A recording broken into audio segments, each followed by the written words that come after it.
It's your daily dose of Donna. Welcome to the show. Today is Wednesday, November 26th. We're officially in Thanksgiving Eve at a very different time than our normal time. I appreciate all of you guys that are still here, and you're here even though we're not at our normal time. I'm thrown off. I hate being off schedule. This is killing me. You're killing me, Larry. Isn't that from a commercial? You're killing me, Larry. This is killing me, you guys, but I appreciate those of you that are joining me. Everything's off schedule. It's that Thanksgiving week. It's that holiday week. I had to take my boys to a dentist appointment. And those of you parents, you know how not fun that is. It was not a fun morning over here in the bowling household, but we did it. But we did it. Enrique is already trolling me saying, I hate being off schedule. Do you, Donna? Hilarious. Hilarious. Just you wait. I will throw you off even more. You guys, we are in for a treat today. We have so much fun to talk about. I am not happy, though. I'm not happy. Nope. No siree. I am not happy about last night's Dancing with the Stars. I'm not happy about it. I feel angry about our winner. And yes, do I believe that we did get a good winner at the end of the day? Sure. Did we get the right winner? No. We'll talk about it. Also, Hugh Jackman and Sutton Foster are going IG official. Aw, cute. So cute. And what'd you guys eat for breakfast this morning? Definitely not Fruity Pebbles.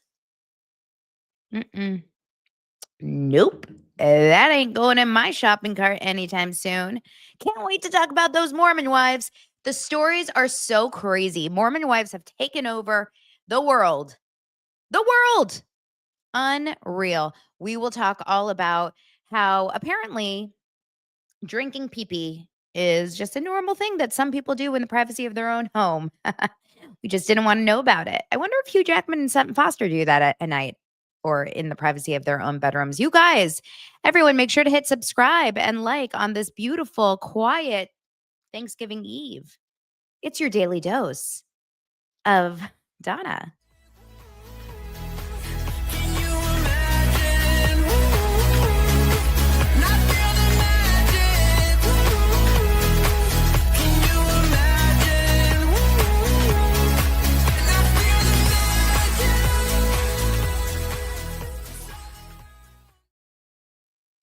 Oh my God. I'm trying to mess around with my new computer, with my new camera situation here. I don't know. I just changed something. The first thing was full high def. Now I just went down a resolution. You guys tell me if it looks okay, if it seems okay. Like I said, I'm a little off. I went to a Friendsgiving last night. So fun. Lots of people. So much food. Okay. This is not a good week in terms of a diet. This is not a good week. There's a lot of food, a lot of cows coming into the system, but that's okay because I allow myself to just have fun sometimes, and as should you. Everyone should allow themselves to have fun sometimes. It's all in moderation. I really enjoyed it. I drank some martinis. They had a bartender, and when I see a bartender and I see real martini glasses, that's the thing I go for. If there's no bartender and you go to a house party, like a party at a home, wine. Because it's tough to mess around with a martini and stuff.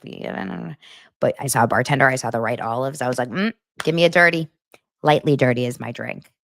So I was drinking a lightly dirty martini. I had two. Guys, don't judge me. Okay? I judged myself this morning at 6 a.m. on a Wednesday when I woke up and I was like, oh.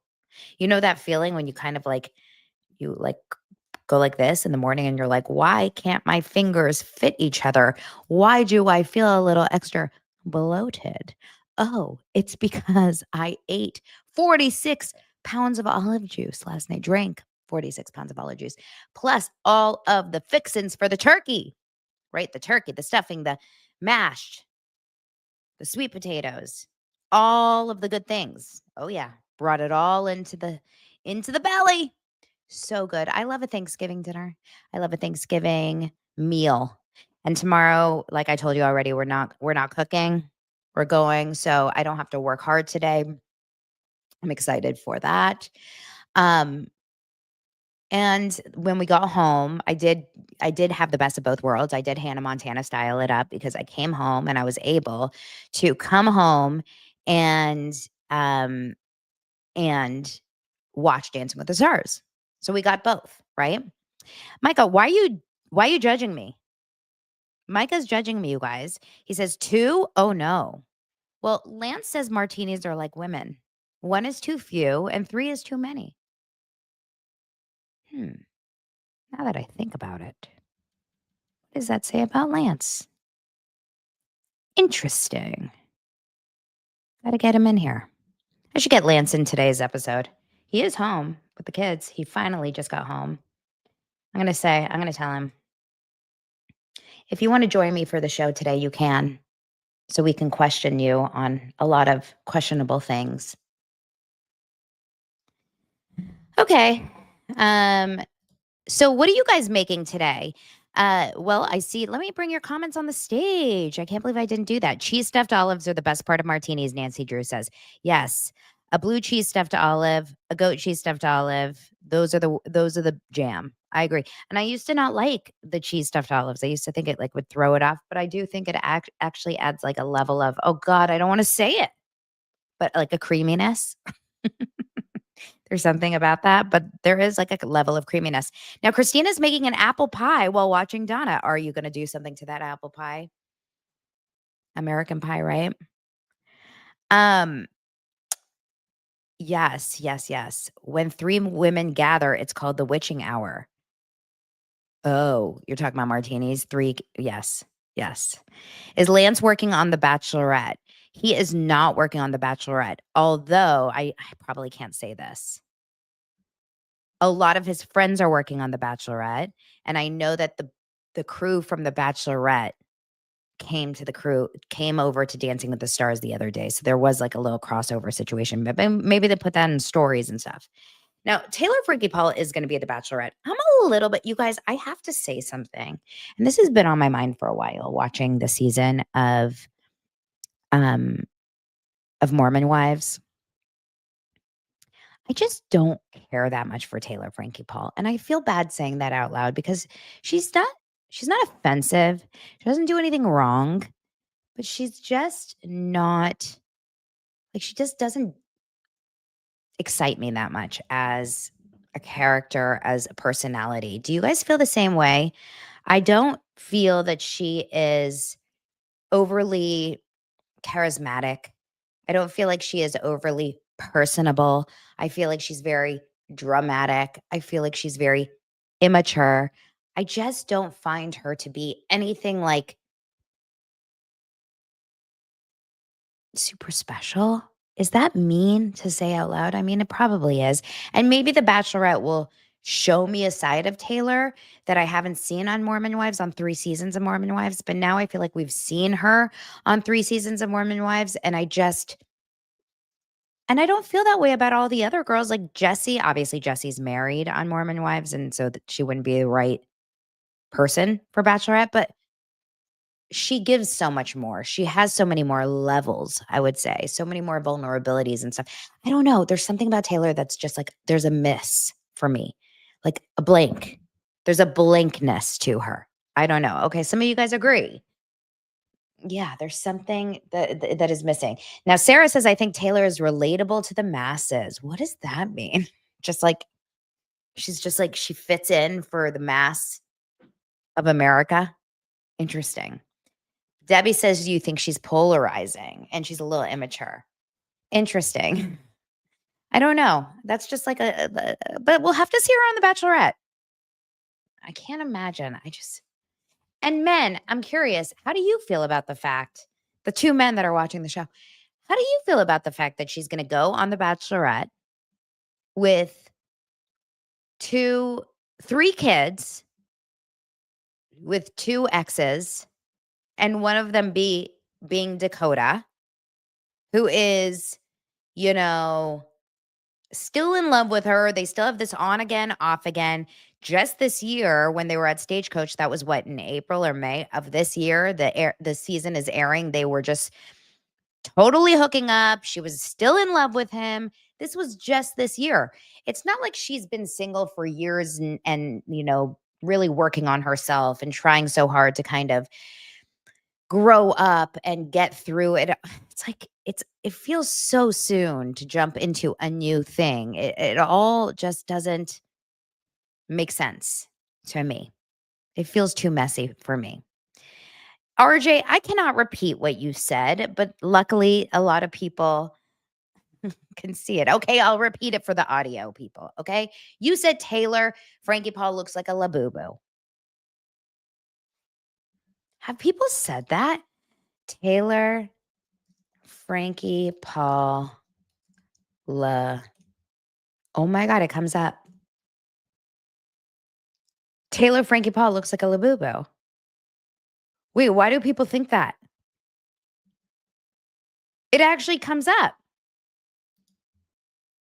So you're not the only one that feels this way because it does come up here. Oh, I just got this new computer, so I have to like allow all the things. Allow. Allow.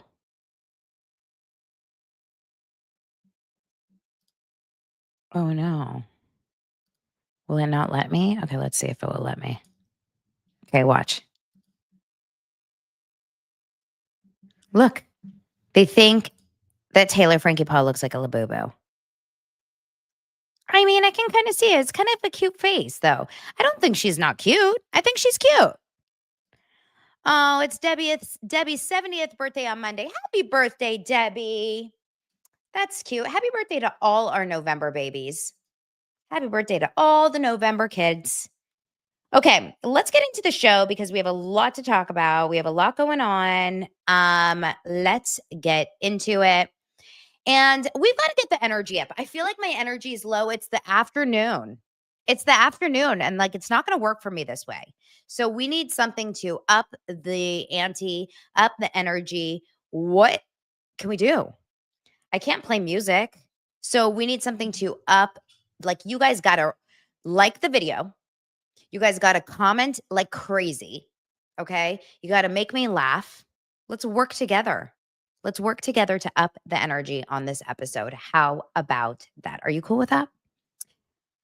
In the meantime, I want to remind you guys that as we come into the end of the week, I don't know if I'm going to do an episode tomorrow. I doubt I will, just being honest, but I'll probably do an episode on Friday. But I will remind you guys that you can go ahead and eat all you want this week. It's the holidays, do your thing. But if you're looking to kind of trim some pounds and some fat between now and Christmas or maybe January, consider PROLON. Because if you have maybe tried to lose weight and it's all come back, if you've been on a GLP-1 for weight loss and you've seen results but coming off the medication, it comes back. PROLON's 5-day fasting mimicking diet. So if you've thought about like the fasting situation or juicing or all of that, and you don't want to maybe completely like go balls to the wall, that's what I said. I said balls to the wall. Consider the fasting mimicking diet, which is a drug-free way to keep the weight off while protecting muscle and supporting fat loss. So in just 5 days, PROLON activates the same fat burning and cellular rejuvenation benefits triggered by fasting, all without giving up real food, helping you maintain your hard-earned progress. So basically what happens is if you like take a GLP-1 and you lose weight, a lot of it is from the lean muscle. It weakens the body, slows metabolism, and makes it easier to put the pounds back on. PROLON's 5-day fasting mimicking diet offers a drug-free way to maintain results and support long-term metabolic health. In just 5 days, it activates fasting pathways to burn fat, protect muscle, and rejuvenate cells, all while letting you enjoy real food. Whether transitioning off a GLP-1 or seeking a sustainable solution, PROLON helps you stay on track. It picks up where GLP-1 leaves off. It's convenient, backed by Nobel-winning science, and when it comes to sustaining your results, it works.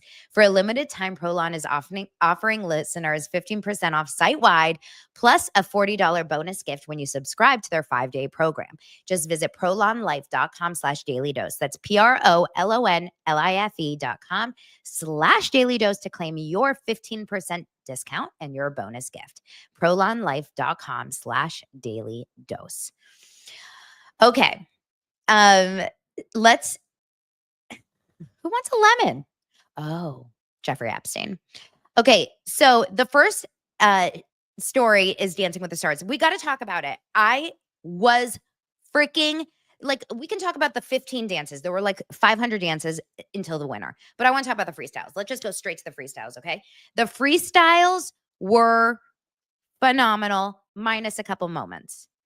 I'm just going to go from my least favorite to my favorite. Okay. Elaine's freestyle was my least favorite. I don't know what in the Disneyland we saw during this, but I felt like I was at a Main Street parade.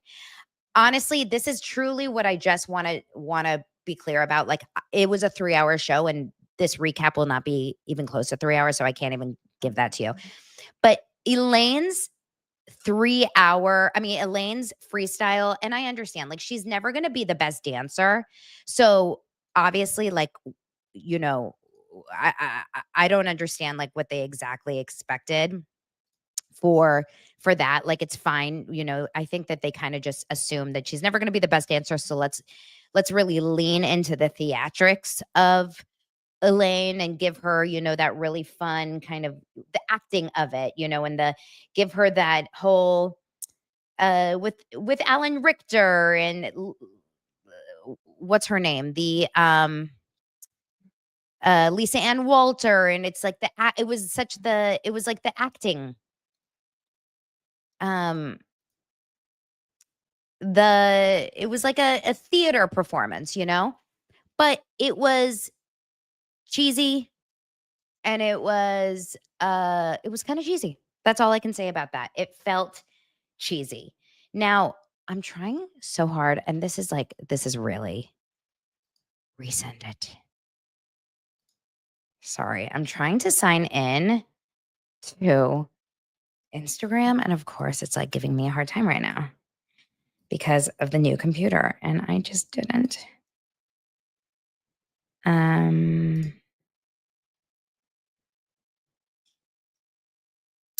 Okay, well, we can't do that right now. So I'm not going to be able to do that right now. Okay, so then the fourth favorite dance I liked out of all 5 of them was honestly was Robert. Okay? Robert's dance out of the 5, Robert's dance was my 4th favorite. And I feel so bad about that because I know Robert ended up winning. Robert Irwin won the show. But Robert's dance, to me, his freestyle, was nothing special.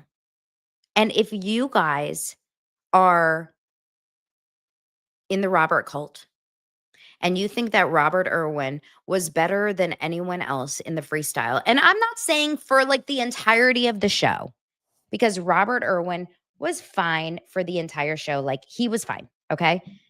And he was great for the show. Like, for the actual show, if you look at it from a zoomed out perspective, he was emotional. He brought a lot. I'm talking about just this last episode. He did not bring it the way that everyone else did. Okay. The third was Jordan. Now, the reason why Jordan wasn't the worst is because she was entertaining. It was very like hip hop. It was like, I don't know what we were watching. It wasn't Dancing with the Stars. Okay. It wasn't Dancing with this. It was like, So You Think You Can Dance. That's what it was. It wasn't Disney.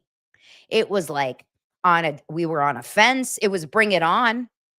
I felt like we were watching Step Up, right? There was like grills and chains and fences, and there was a lot of like moves. And I was like, I was impressed. I was impressed.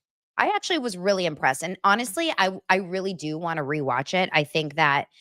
Um, I think that I can't show it to you guys because if I show it to you, honestly, I will remember the last time, um, I tried to show you guys I didn't tell you guys. The last time I even showed it to you guys on mute in the background, I got a copyright because Dancing with the Stars is so crazy. But I'll just show you a picture. How about that from their Instagram? But it was, I mean, it was really, really like it was out there. It was out there for Dancing with the Stars. Like it did not feel in any way like a ballroom competition. I was actually really surprised that Carrie Ann Inaba said it was her favorite and best freestyle she had ever seen. But it was entertaining. Okay, there's no question. The second favorite I had ever seen or in the night was Dylan's. Now, Dylan Efron's first dance of the night was one of the most awkward things I have ever seen in my entire life, okay? Was truly one of the most awkward things, and I was at the Friendsgiving when we turned it on. I was still there. And he had his, first dance at the very, very beginning of the show, and all of us that were watching and, like, given we couldn't really hear, there was a lot of people, we were at the party, we were all like, "What the fuck is he doing?" It was so awkward. The first dance that he did, it was like he was going like this, like and he has a sick body, okay? He probably took the PROLON 5-day fast. He's a sick body, it's cut, like but he was like, "Do, do, do, do." He was so awkward. It was really awkward. But his freestyle was gorgeous. Gorgeous. Dylan Efron freestyle. Dancing I mean, I'm gonna freestyle. put it on mute just for a little bit so you guys can see. What if I put it on like fast speed? I'll put it on fast speed. Maybe it won't like catch me in a copyright situation, but I mean, it was pretty freaking incredible. And partially because of him, but honestly, mostly because Daniela, she is so phenomenal. Her body is so sick. And the lighting and the smoke and the steam and the colors and the music, it's like it's stunning. And Lance was like, "Oh, just wait until you see this." Like Lance knows all the dances because he's watched them perform and rehearse all week. And he was like, just wait for this. Just wait for this. Like he was excited for me to see it. I mean, it was really incredible. Incredible. Okay. But the best of the night was Alex Earl's freestyle. And when I tell you, there was nothing like this. This could have easily been a Britney Spears in her prime, a Tate McRae. Like, this could have been. I want to go to her concert. I mean, she is without a doubt a pop star. Obviously, she doesn't sing. I don't think she can sing, but she can absolutely move like a freaking full on pop star on this dance floor. Her hair, her body, the dress, Val, her partner, is so freaking phenomenal to watch. The two of them together, I was just blown away. Like, actually, when I'm watching this, when I was actually watching this, my mouth was ajar and I enjoyed every second of it. And at the end of it, I was like, this is truly the best dance that I wanted to watch it over and over. And I didn't feel that way about anyone else's dance. Definitely not Robert Irwin's, okay? She has star power. That moment where he's on his knees and going back towards her, it's so sick, you guys. It's so sick. It's so sick. An amazing, amazing night of dance, okay? An amazing night of dance. But just as I predicted, even though I think she actually, I don't know if she deserved the win, but she was the most improved because Robert Irwin I was their premiere night. He came out of the gates flying. He was amazing the first night, and she was just fine the first night. She improved the best throughout the weeks. Robert was killer first night, and he was killer last night. I think that the show was meant for Robert to win from day one. They had, hey guys, welcome in everyone. They were set for Robert to win that show. His sister won. He was on that dance floor as a young 11-year-old holding that Mirrorball Trophy, or however old he was when his sister was on the show. He was, and I do believe that there was I don't want to say it's rigged, but I do believe the producers really pushed the Steve Irwin storyline. I hate to say this, you guys. I hate to say this, because I loved the dedication night. The first time that they spoke about his dad, I cried that first time. But the second through 40th time that they spoke about his dad, I was rolling my eyes. I do not believe that anyone deserves so much attention on losing a parent 20 years ago. And it's unfair that just because his dad was a famous person, that he got so much attention towards losing a parent, when everyone has tragedy, everyone goes through struggles, and no one else got that kind of attention. It was so pushed on the narrative of like, is your dad proud? Do you feel like your dad is watching? Does your dad make you proud? Does your dad?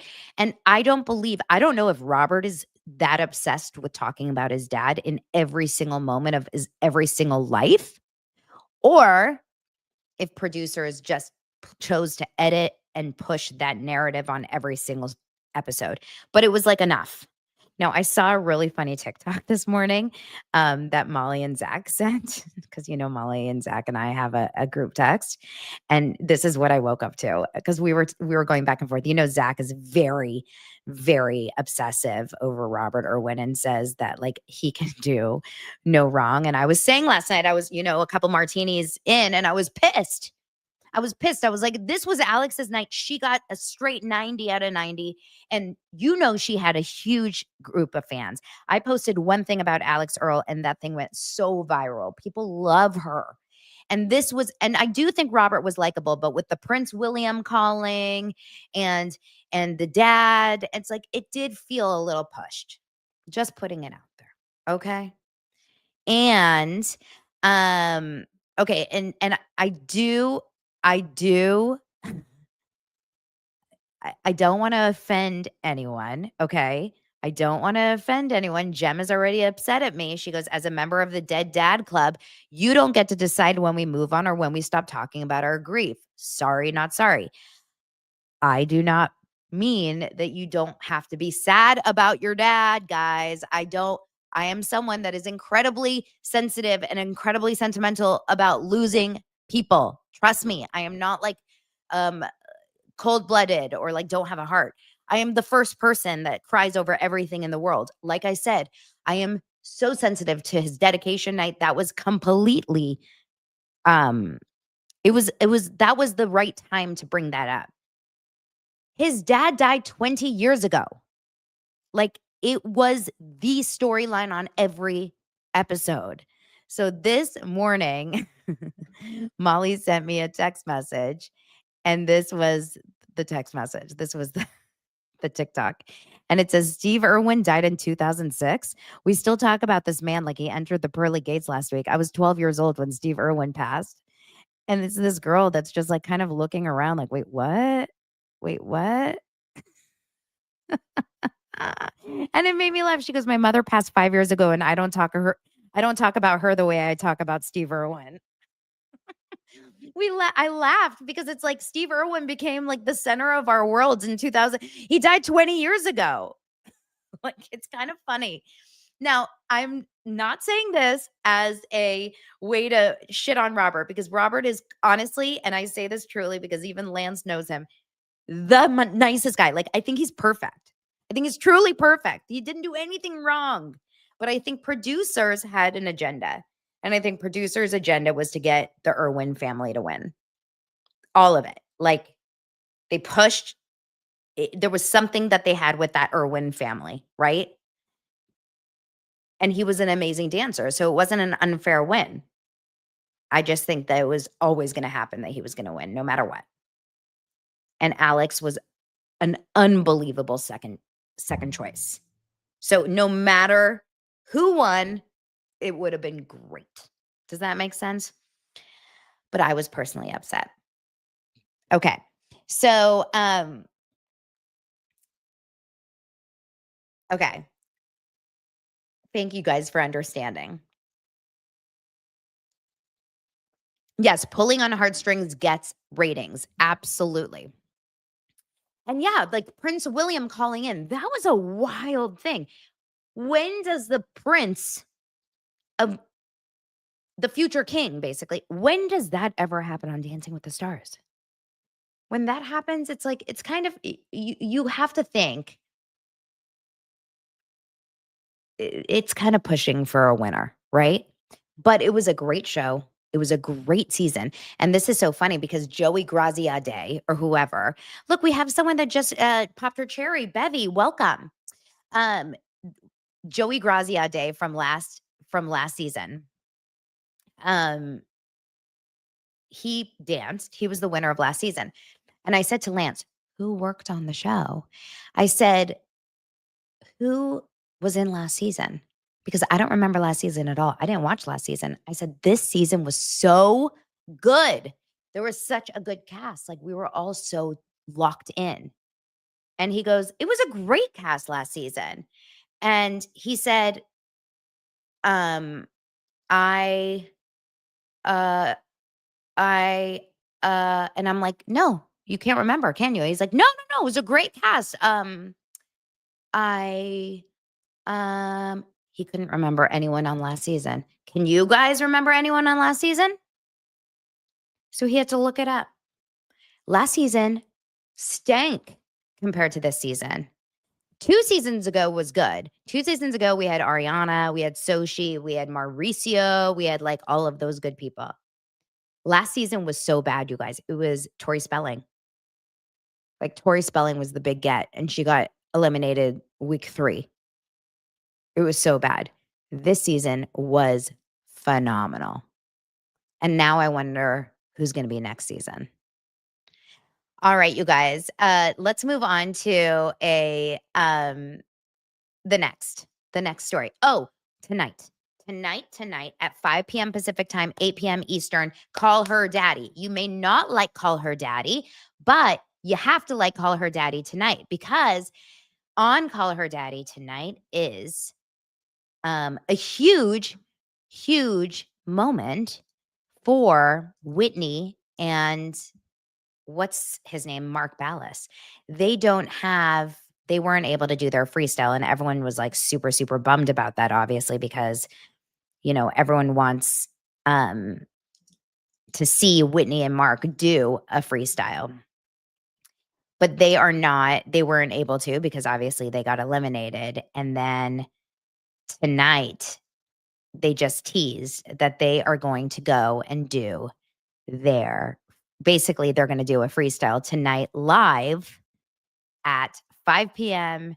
Pacific time on Call Her Daddy. So make sure to like set your reminders at 8 p.m. Eastern time tonight on Call Her Daddy. And here's my thought. I saw the trailer of what they're wearing for the show. And Whitney is in a Chicago uniform, like costume. And she danced to Chicago. All that jazz. Didn't she dance to all that? No, she danced to what's the song called? It's the song, the Jailhouse song. Dylan knows it. My son knows it. Now I can't remember what the Chicago song is. And you guys know it. Someone tell me. And in that dance, in the trailer of the dance that she's wearing, The Rock. Yeah, what is it called? Cell Block Tango. That's what it is. Okay. I think that tonight on Call Her Daddy, she is going to perform and she's going to announce that she's going to be in Chicago, the musical on Broadway. Swear to God. Mark my words. Let's say it right now. Okay. It's Wednesday, November 26th at 2:08. That's my prediction. That tonight, Whitney is going to announce that she got Chicago on Broadway. Okay, let's move on. So, speaking of the Mormon wives, while Whitney is going off to Chicago and Broadway and living her best life, she's doing her thing. We have other Mormon wives, and Taylor Frankie Paul is like dating 40 men on The Bachelorette. We have the other Mormon wives talking about drinking pee. This is where we are in life. Yesterday was the wildest thing I've ever seen on Instagram between these Mormon wives. I don't even know where to start. I truly don't understand how this is even happening. Apparently, this is truly how this is happening. Like, I don't get it, but we have a situation where Jesse is so mad at here, I can finally sign in. Jesse is so mad at Demi that she finally exposed, and I told you guys yesterday this during the show, that the Fruity Pebbles that are talked about in season 1 that they're using in sexual nature with Brett is actually code for pee. Okay? Pee. Meaning Demi and Brett she pees and he drinks her pee. Okay? I know it sounds gross, but then what's even crazier about the entire thing is that Demi confirmed it yesterday on her Instagram stories.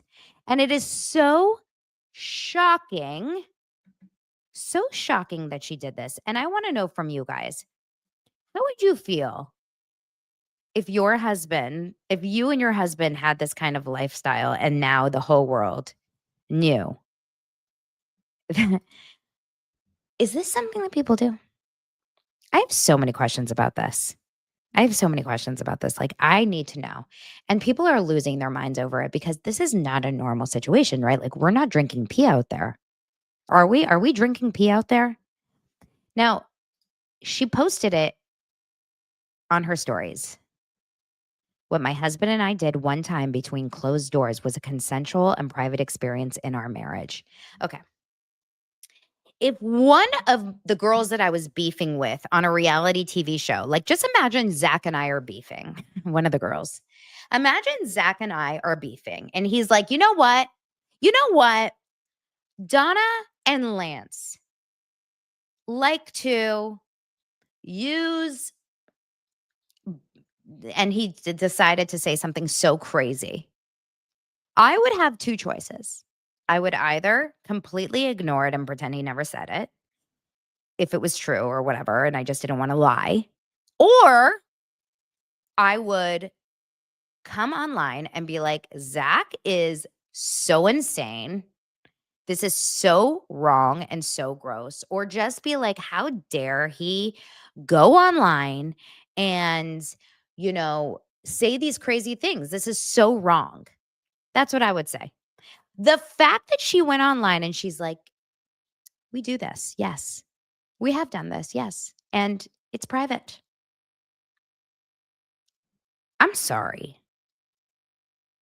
Do you think Brett, her husband, was like, excuse me, Demi, I'm the one that had to drink that. Now my boys are gonna look at me weird. Demi, it's kind of embarrassing. Demi, I drank your pee. Demi, I drank your pee. Like, what? What?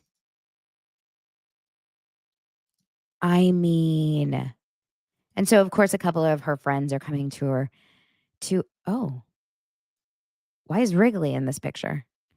Um, so she's just completely ignoring it, and like other than that, she confirmed it and now she's just moving on from it. But like now it's out there.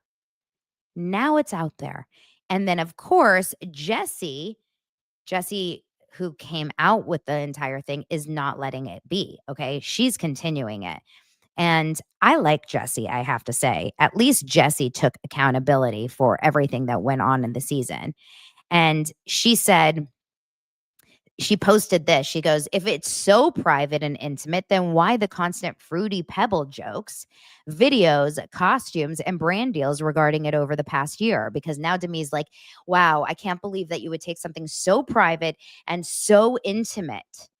And then she was like, well, really, was it so private and so intimate because you were talking about it constantly? And then she said, so quick to make a statement about some piss, but won't apologize for speaking on someone's dead father. Girl, rotten piss. How about that? Because remember, yesterday we talked about Marciano getting upset about her using the dad, which, by the way, remind me, I'm going to tell you guys something about the dad and how Marciano's dad actually died. I don't know if you saw that, but it's really, really sad. And then Jessie continued and she said this. Guys, I'm being petty as hell today, and I know it. I usually try to rise above this, but she's pushed me too far today. My stories today are for the people who have ever had friendships like this one, to the girls or the boys who have ever had a friend who intimidates them, who bullies them, who gaslights them, who puts themselves on a pedestal above you. I have been there. I have had so many friendships like this. I tend to attract it, and I'm doing inner work to see why. But she is the last friend I will ever have like this. And I'm standing up for myself because it has been 2 years of this ridiculous behavior. And I'm calling her out and I'm feeling petty. And sorry, messy Jessie. And then she posted a story where she says, also, Demi is upset I'm outing her bedroom activities when she took my affair to production to leverage more money. Seems fair. So basically, the rumor was that Demi said, hey, I have a story. Jessie cheated on her husband with Marciano and told it to production to get more money. And then she continues just to post, on her stories or whatever. But she's not really, talking about it too much other than that. She said, okay, now that I've spilled the pee, I'm hopping off socials again. It really was such a great mental break and I miss it. I was petty as hell today, but I'm done backing down as someone who has made my life hell for the last year. Thanks for following along today. And then she's on the Vile Files today and she talks about her divorce. About her separation and the affair. So I was actually going to listen to her on Vile Files today. I think that's kind of interesting. Now, I also wanted to show you my friend, my family Jeannie, Adina Newman. She posted a story yesterday about Marciano's father. You remember yesterday I talked about how one of the things Demi did that was so shitty was talk crap about Marciano and his father, saying, wow, was your father this big of a PUSSY as you are? Well, the reason why it hit so hard for Marciano, why it upset him so much, is because Marciano's father actually died after being knocked out in a boxing match. It's actually really, really sad, this story. And I had no idea. It says Marciano's father was his name was Johnny Montantes. And in 1997, he was knocked out in a boxing match and died 2 years later from his injuries. He was only 4 years old. Marciano was only 4 years old. She found a photo of his father on a website called Find a Grave and an article in the Las Vegas Sun. And this was the article. It says, boxer loses battle for life. Isn't that actually so sad? It talks about Las Vegas resident Johnny Montantes died Sunday afternoon at University Medical Center as a result of severe brain damage suffered during a Friday night boxing match at the Orleans Hotel and Casino. So Marciano's dad died, boxing in a junior weight main event. This is my sports section of the show. Junior weight main event of a BAM Promotions card. He experienced a subdural hematoma, a condition generally caused when the brain forcefully slams against the skull, causing the brain to bleed. It says the 28-year-old native of St. Paul was engaged to be married of the mother of their 2 sons, 4 and 2. Montante's fiance, Tammy Burnett, is trying to establish a memorial fund for their sons, Marciano and Sonny. The eldest was named for legendary heavyweight champion Rocky Marciano. So, fuck to me. His dad died in a boxing match. And she's saying, was your dad this much of a pussy as you are? Like, what a disgusting, mean, horrible way to use a death of a dad. And this is actually a way to circle back to my Robert Irwin story. I am not heartless. I'm not heartless. I think that it's absolutely awful and tragic to use a death of a father in a nasty way like that. That is nasty. That is disgusting. And she probably knew about it. She obviously knew about it because she used it. So he probably told her, yeah, my dad died when I was 4 years old in a boxing match. Like, why would she know about the dead dad?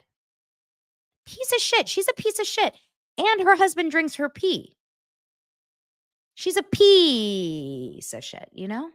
She's evil. Anyone that does stuff like this, and she's falsely accusing him of SA, which is the worst thing you can do. We all have established that, right? One of the worst things you can do to a human being is falsely accuse them of SA. It's disgusting. Like, I hate this woman. And she really should not. She's not going to be back on the show. There is no way that Hulu can ever bring her back. And they've denied any of her accusations against Marciano. So I have they're going against her. Yeah, she's an absolute cantilla. That's a great word, JB. That is a great word. She's a cantilla. Okay. Speaking of, I don't want to say speaking of cantillas because that's weird, but Hugh Jackman and Sutton Foster, you can do what you want with that. Our Instagram official. How do you guys feel about that? They're Instagram official.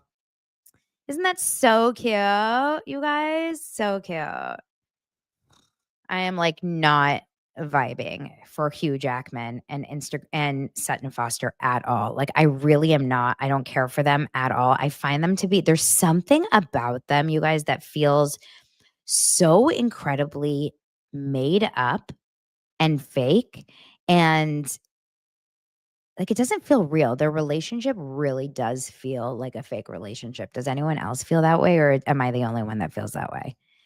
Let me show you the pictures of it.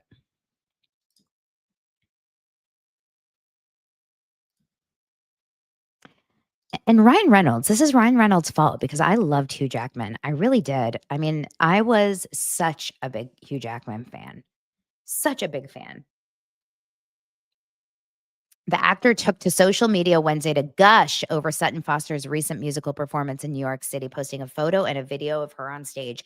Sutton Lenore performing during the holidays at Cafe Carlyle. Now, that's an iconic New York City night and truly magical. Jackson captioned the post. I find him to be just not it. Now, look at the comments. Reminiscent of the praise you always heaped on Deb is the first comment. The second comment says, too soon. Too soon. You made promises to Deb and we all believed you. We all thought, finally in Hollywood, here is a man who is honoring the commitments he made right up until a younger woman comes along. Hugh? Hugh? That sounds like a sneeze. Hugh? This was only the second blow to your image, though. The first is being so tightly connected to Ryan and Blake. They are so entitled. But maybe that's what happened. The company you keep changes you. Disappointing. Someone else says, that's embarrassing, Hugh. We used to think you were cool. What a disappointment. This girl says, that's a side chick. Someone else says, your poor children. Did you ever think for 1 second this is how this would make them or their mother feel? This one says, I was rooting for you. We were all rooting for you. Wow. Cheat. You had a lovely wife and you left her for this. Oh, people are not happy. People are not happy. Yeah, so What do you guys feel about it? It feels I don't think it's necessarily too soon for the Instagram post. I have to be honest. I don't think it's too soon for the post. They've been together a year. I just think people have turned on him. I think people have completely turned on Hugh Jackman. And it's not only because of this relationship. It's the Ryan effect. Don't you guys think? And maybe I'm giving Ryan Reynolds too much credit here, but I think it's the Ryan effect that ruined it all. I think Ryan Reynolds, whatever he touches now, is just going to go to shit. It's kind of like going back to the Mormon wives story. I said to Zach yesterday on the phone, I said, how can Brett, Demi's husband, I said, how can Brett ever stay with her? And Zach goes, well, how can Ryan stay with Blake? And I'm like, good point. Touche. I just think it's the Ryan effect, the RE, you know? Another interesting story. Did you guys know that Ariana Grande and Jonathan Bailey had a love scene in Wicked and they cut it out because it was too passionate and it was going to make you feel badly for Glinda? Now, I don't like this. I don't like it because why are you messing with our feelings here? Did you hear this story? I thought this was kind of interesting. Ariana Grande, the character Glinda, and Jonathan Bailey had a passionate love scene at the beginning of the movie. They had a kissing scene that was really steamy, apparently. It was really romantic and beautiful, but a little too passionate.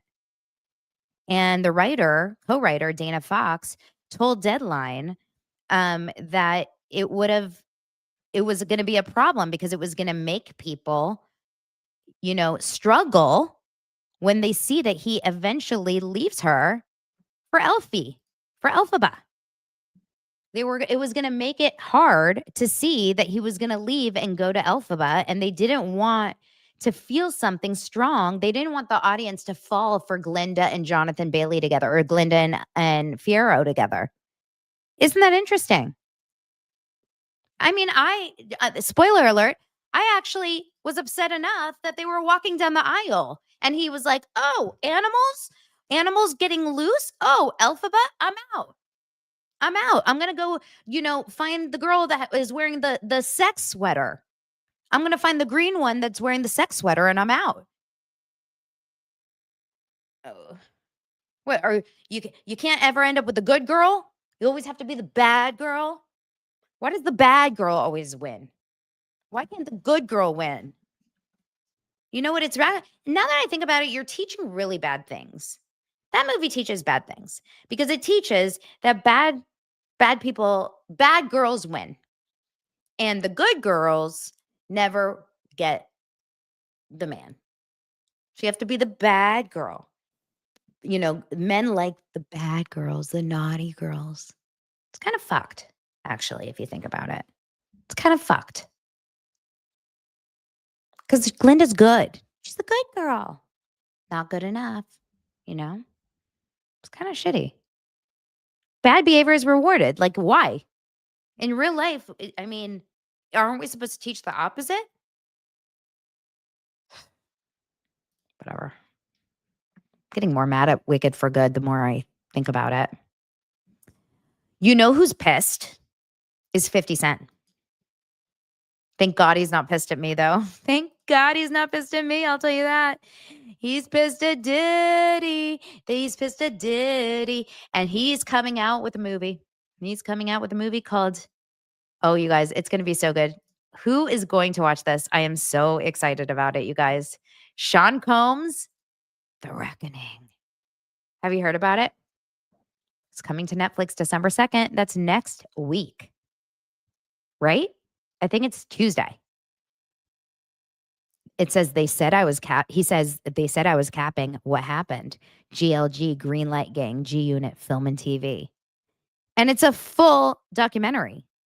And I don't want to watch anything about Diddy unless 50 Cent is producing it. That's honestly the truth. Now, he released a little bit of a trailer here. Let's watch it. It's really short.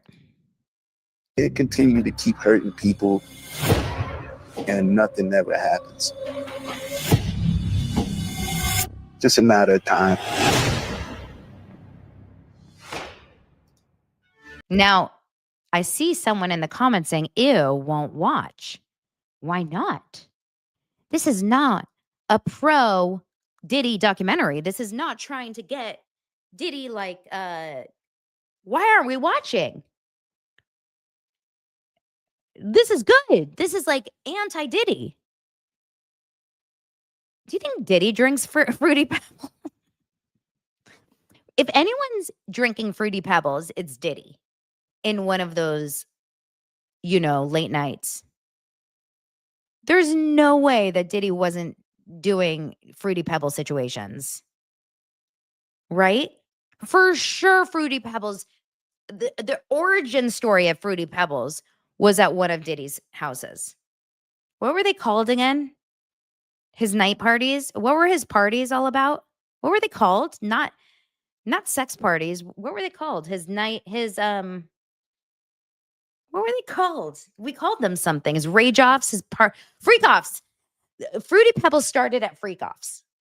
The origin story of Fruity Pebbles were at freak offs 1000%.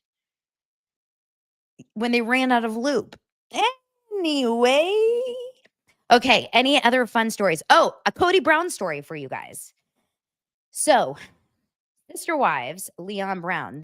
Leon Brown is Mary, wife number one's only child. Leon is one of the oldest and Mary's only child with Kody. And Leon is pissed and is calling Kody a liar and a joke of a father. Because Kody has been saying, I always reach out to my kids. I always reach out. I always call. And it says Sister Wives Leon Brown slams the claim that Dad Kody has tried to reach out to his kids, calls him a liar and a joke of a father. And that's Leon. And that's Kody. And Leon is shutting down claims that their dad has tried to reach out to his older children. It says during the latest episode of the TLC show, Kody talked to Robin about potentially getting a therapist to help him bridge the gap in the relationship with the older children. He says, I got to work on me because I'm angry about what a lot of the kids have said and done and believed. But I've also got to have the tools to be able to engage a relationship, putting my feelings aside and inviting them to step into a space where we can communicate safely and lovingly. But Leon then came out and said, there's a ridiculous video of my father circulating where he says he reaches out to his children. Let me be so fucking clear. I have not heard from that man since my brother Kade himself, Killed himself. Kody blatantly blew me off at Garrison's funeral. He is a liar. He is a joke of a father. That's all. Because Kody said on the show, I've reached out to every one of my children and multiple times. And if they don't have a relationship with me, it's because they are not reciprocating. Well, who do we believe in this story, you guys? I definitely do not believe Kody. Kody is a liar, right? No question about that. You guys are wondering, some of you guys have asked me, Donna, why aren't you talking about Sister Wives this season? Like, I kind of took a few weeks off Sister Wives. I did. Are you interested in me bringing it back? I got bored. This season's real hard to get through. Like, I'm finding myself not wanting to watch it. Which is a bad sign. Because if I don't even want to watch it, then why are you guys wanting me to recap it? But if you really want me to, I will. You let me know. Other than that, I think that's it, you guys. I think that's all she wrote. I don't really care about Taylor and Travis's wedding.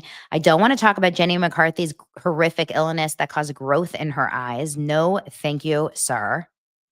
I don't want to talk about Colin Gosselin and her more of abuse from Kate Gosselin. No, thanks. I don't care about Guy Fieri getting injured on the job. No, not interested. I don't want to talk about Meghan Markle and Prince Harry cooking for Thanksgiving. Yeah, I think I'm good in the moment. What do you guys? You guys good? You guys good? Everyone's good? I adore you guys. I love you. Thank you so much for being here. Happy freaking Thanksgiving. I'm grateful for you guys. I'm grateful for you. I'll talk to everyone. If not tomorrow, then on Friday. I appreciate you. Gobble, gobble. Eat all you want. Drink all you want. Eat, drink, and be merry. I'll talk to you guys later. I love you.